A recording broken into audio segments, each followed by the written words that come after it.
you pull on that jersey, you represent yourself and your teammates. And a name on the front is a hell of a lot more important than the one on the back. Get that through your head. And here we go.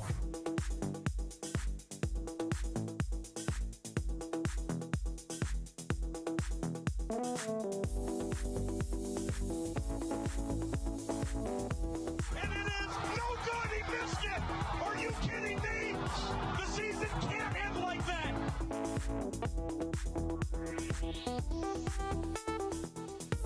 The playoffs? Don't talk about playoffs. You kidding me? Playoffs? I just hope we can win a game. What we've got here is failure to communicate. We all go a little mad sometimes.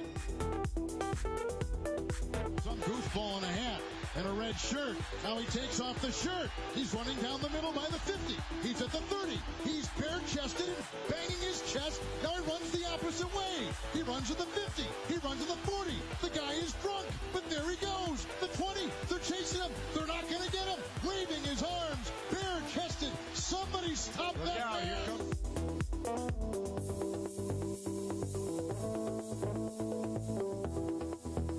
Good evening, ladies and gentlemen. Welcome to another edition of NETMA. We start today's episode with some late-breaking news this evening. Just announced about not only 10 minutes ago, but over in Houston, tight end Stephen Walker has been released, and member of the Lincoln Rattlesnakes has been called up to fill that empty roster spot. Dedrick Law is now a new member of the Pack over in Houston. Not a whole lot more details than that. This, of course, just breaking at 5:49 this evening Central Time, 6:49 Eastern Time over here in the U.S. But congratulations especially go out to Dedrick Law for getting the call up.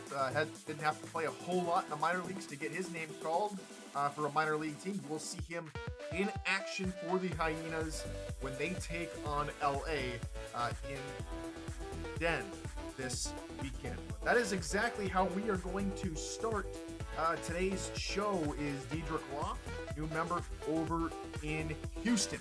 Okay, let's get to the main point of today's show, right? We've got power rankings and, of course, my top 10 we've got to get to today as well. First live top 10 in a couple of weeks. Last time we did this was way back in, I believe, week 5, or right after week 5, going into week 6. We were talking about the top 10 and talking about all these teams and what I thought about the top 10 live. So let's just go ahead and get stuck into it, shall we? First team, I mentioned that we might see a couple of new faces to the top 10 that we haven't seen in a while, and one of them is going to be the Tulsa Desperados. They come up and make the top 10. A couple of decent wins for Tulsa. Of course, started off on the back foot, dropping 2 games, beat Louisiana week 3. And over the past 3 weeks, having a bye week, splitting the 2 games, a very, very good victory over St. Louis. And then they beat Charleston. A surprise victory, to be sure, especially if you're a Predator fan. The Desperados, the offense was just too hot to handle, and they were able to disrupt Kentez Johnson a little bit and get into his head a little bit and, of course, affect the outcome of that football game. So Tulsa, again, with how crazy this season has become, with a lot of teams being around that 500 mark, still no one really trying to press the advantage and trying to solidify themselves as a playoff team. Tulsa slot into number 10, in my opinion. I think they played really rather well. They have a very tough stretch of games coming up. Carolina, who are at the precipice of going possibly to, if Carolina are able to lose just one more game, the best Carolina would have to work for would be a 500 record. But so, of course, Tulsa is going to have a very tough stretch of games before their second and final bye week. They get Carolina on the road, Jacksonville week 10, and Florida week 11. So a very tough end of the streak as they close out their Atlantic campaign. That's all 3 teams over there in the Atlantic. So very, very long stretch of games, all 4 Atlantic teams for Tulsa they've had to face. They come out with a good victory over Charleston here. Can they beat the other team from the Carolinas here in week 9? We'll find out. But I think Tulsa is a pretty good, strong team. The offense has surely come alive, and the defense has made some plays to back them up. All right, on to number 9. It's one of those teams we're talking about that Tulsa will have to go through. That's Jacksonville. And, of course, Jacksonville has had some issues. Dunhill has been a little wayward in the past.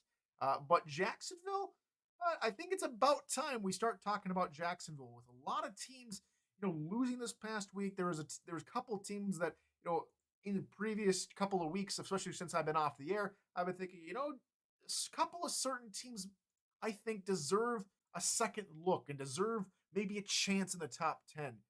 Jacksonville being one of them. They've come off a couple of necessary wins for their playoff push in their stretch of games before their bye week this past week in week 8. They were 2-1, beat Carolina, started off with, lost at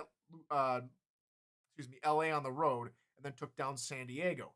They'll take on Atlanta this week, who, spoiler alert, Atlanta are outside the top 10 again this week. So it's really a case of who is legit. Is Jacksonville going to continue how they've been playing versus teams like Carolina and San Diego, or are they going to play kind of like how they did against LA, where LA was able to get the better of them? Atlanta, struggling. They made a couple of coaching changes, new offensive coordinator over there in Atlanta, so maybe that sparks a new life and gets Atlanta back on track. But for now, Jacksonville, I think, deserve a top 10 spot. They slot in at number 9 this week. On to number 8, Lone Star. They themselves took on LA and came away with a victory. I'd say a pretty decent victory. They had to fight off a late LA charge at the end, but Lone Star come away with a good victory. Again, Ace Fennick and company, Cameron Collier, and I like Ike McBride doing a fantastic job on offense. Now, the defense, of course, had to play stellar. Bo Martin Jr. had a pick 6 earlier, I think, in that football game. Greg Soto with the go-ahead kick return also in that football game. For Lone Star, now it's a case of getting back on track. He had 2 tough losses against Baltimore and Mexico City in week 6 and 7. Now can they string a couple more wins together? It's been since week 2 when they put back-to-back wins together. They played Portland, and I'm not going to give too much away, but Lone Star seems to give up 1 or 2 fluke losses a season. And if you go back to last season, I think they also lost to San Diego late on in that season. So I think Lone Star should be on guard this week against Portland. I'm not going to say they're going to lose, but I'm not giving away my pick just yet. So Lone Star, I think, need it wouldn't be a statement win, but I think they're going into a trap game here in week 9. So they better be prepared. On to team number 7 in the top 10. That's Florida. And if you're a typical SFL fan, you've only tuned in and you've been away for a few seasons, and you're like, Florida Storm, how's that team doing? They're usually at the top part, and they're still here in the top 10. They're only at 500 off their second bye week. The Storm had one of the shortest turnarounds from back-to-back bye weeks. They had 2 teams, Vancouver and Charleston. Vancouver known for their offense, Charleston known for their defense, and Florida couldn't come away with a single victory in either of those games. So it seems to me Florida might have a little bit of work to do, though their schedule on paper might be a little easier. However, they are facing, if I do my maths correctly, they are facing 4 teams in their next 6 games, their final 6 games, that are in this top 10. They got Louisiana, Tulsa, Jacksonville, and a team we'll mention later in Charleston, all at 5. And that's going to be tough. They have to be the Florida team we know they can be. They seem to be, if I remember my Florida history correctly, they seem to be a second-half football team. We know their struggles with week 1, of course, them not having a week 1 victory in what is it now? 4 seasons, if I remember correctly. We're all well past that. it's time for them to put together a strong performance. This, I think, is for Florida. This has to be where you put your consistency together. I think anything less than a 7-5 end to a season, I think for Florida, even if they make it to the playoffs, would be an extreme disappointment for the Storm faithful. All right, on to number 6, and that's Louisiana. I'm not marking Louisiana any higher up. I did switch places with Louisiana and Florida this past week, just based on the special teams performance for the Rebs. I'm not moving them any higher and will not move them any higher unless I see a much more prolific offense. That's the difference between Florida and Louisiana and the team above them is, yes, they can get down the field. They can score points when they need to. The defense is outstanding, but the offense can't, on average, put 6 points on the board. I think when you go up up against teams in the top 5, you really need to have a prolific offense. You need to be able to score touchdowns. What is it, about 30 points? If you score about 30 points, you're typically going to win a football game here in the SFL. These 20-point victories are a little disconcerting. However, if they can continue to limit their opposition to 14 points a ball game like they did against Carolina, this team is in good shape. But how long can they rely on this defense, especially against teams like Baltimore and Mexico City, Vancouver, for instance? But Louisiana, they'll play Charleston this week, a team with a pretty good defense. And as we talk about Charleston, they're number 5 in a flip of a coin offense. And something I've seen the last couple weeks is Buchanan Simons get more and more involved in this Charleston Predator offense. And Kentez Johnson, one loss in his return into the SFL under center. Very good win for him in the Preds versus Florida. Now as they come out and play Tulsa, a little bit wayward, something we were more akin to when Kentez was in a hyena uniform. Excuse me. Now going into a third game, fool me once, shame on me. Fool me twice, shame on you. Kind of dynamic with Kentez. What kind of Kentez Johnson are we going to see here in game number 3 of his return? Is he going to be a little bit more limited due to the prolificness of the defense for Louisiana? This is a very crucial game for both clubs. I think this is probably game of the week. And I'm not just saying this bias, but Kentez Johnson, can the new look offense for the Predators maybe overcome Louisiana's defense? It's been done before. Can the defense Louisiana find a way to stop Charleston, and can the offense put up some points?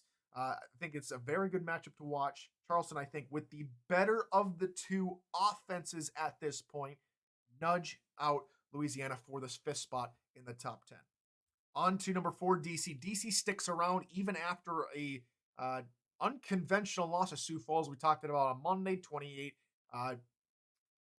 points off the board for Charleston, or 28 points they could have had for the Dragons, but I'm leaving them there because they do have that 5-2 record. I do often say that records don't often play a huge part into how I do my rankings. A team that's 3-3 like Florida can be above teams like Jacksonville and Tulsa, who are above 500, excuse me, because of the history we know that Florida has comparatively to Tulsa and Jacksonville. Jacksonville, of course, made it to a championship, about 3.5 years ago. That'd be 7 seasons or 5 seasons? It's probably 2.5 seasons. Excuse me. But regardless, Florida, as of late and for many seasons, going all the way back to the start of the progression era in season 10, Florida has been a team that fans can rely on to produce results week in, week out. We know that they can have a good second half of the season. DC, to me, has a little bit more prestige and can keep their 4th spot this week, only this week, if they maybe slip up again. DC is going to be playing Denver. And Denver, the Night Wings, on a little bit of a skid, losing to Arizona and London the past 3 weeks, of course, on that bye week 7 for the Night Wings. But will we see DC slide the way that Queen City slid last season? Is it maybe only a first half performance for DC and maybe they're overconfident in the second half? That remains to be seen. Denver, however, very plucky, like to swoop down and grab their prey every once in a while, taking down teams like Louisiana, St. Louis, who, about mid-table tier sides, maybe on a little bit upper echelon of mid-table into the top 10 with Louisiana. Denver needs to find consistency if they're going to beat DC. DC need to reel themselves back and regain the consistency they showed in their first 4 games, winning all 4 games in weeks 1 through 4. DC, to me, I think, has the talent, has the coaching staff to rebound from the Sioux Falls loss and maybe go back to the winning ways we've seen. So DC number 4 here in this case. Number 3, Mexico City. The Aztecs with, what should be an expected win over Portland, now creep back up into these power rankings. They stick around at number 3 from last week. Now, as they take on Vancouver, will they be able to slow Vancouver down? Vancouver coming off of 3 straight wins. And this is another game to watch. If you're not watching Louisiana, Charleston, you're watching Vancouver, Mexico City. This is a very, very tight top 10 at this point because we can see a lot of movement in a week's time if Vancouver are to be knocked off by Mexico City. The 1-2 dynamic of Matt Wilson to Mike Daggs and the plethora of weapons that Vancouver seems to have on offense with some sputtering defensive performances where they can be, about average in some cases, or in Jacksonville, take away the ball 8 times on defense. What kind of defense are we going to see versus Mexico City? For the Aztecs, can the defense maintain the level of play that's expected of them when it comes up to playing Vancouver? So right now, 2 and 3, this could easily be swapped around in a week's time. And as I mentioned down below, I'll give you 3 guesses to who gets the top spot. I'll give you a hint. They haven't moved since the beginning of the season. And again, the only thing stopping their winning season again here in season 18 has been yet another bye week, and that's Baltimore. Baltimore, of course, get another former Hyena member, a lot of Hyena news in the past couple of weeks. But Warren Murray will get his first start in a Vulture uniform this week to add his talents to the running game and more likely than not, the passing game this week. Unless they try and change around a couple things, they did have the bye week, so another chance to add in some more plays. But Baltimore get into the top 10. They play Sioux Falls this week, so a rematch of season 16's championship contest between Baltimore and Sioux Falls. But I think Baltimore should have the advantage in Baltimore if they just continue to be Baltimore. Probably will come away with an undefeated season here. But there's always room for a little craziness that can be thrown into the SFL season. But that's the top 10. If you want to get the entire power rankings, there they are on screen. And just about right now in the NETMA server Discord, link to which is down below, you can get a copy of those power rankings just being posted right now into the NETMA server Discord channel. Hopefully you guys can go ahead and check that out and share that amongst your peers there. There's my top 10. There's my power rankings. Tomorrow we'll talk more SFL here on NETMA. Same time, same place, right here on YouTube. But until then, ladies and gentlemen, we'll talk to you tomorrow. Until next time, good morning, good afternoon, and good night.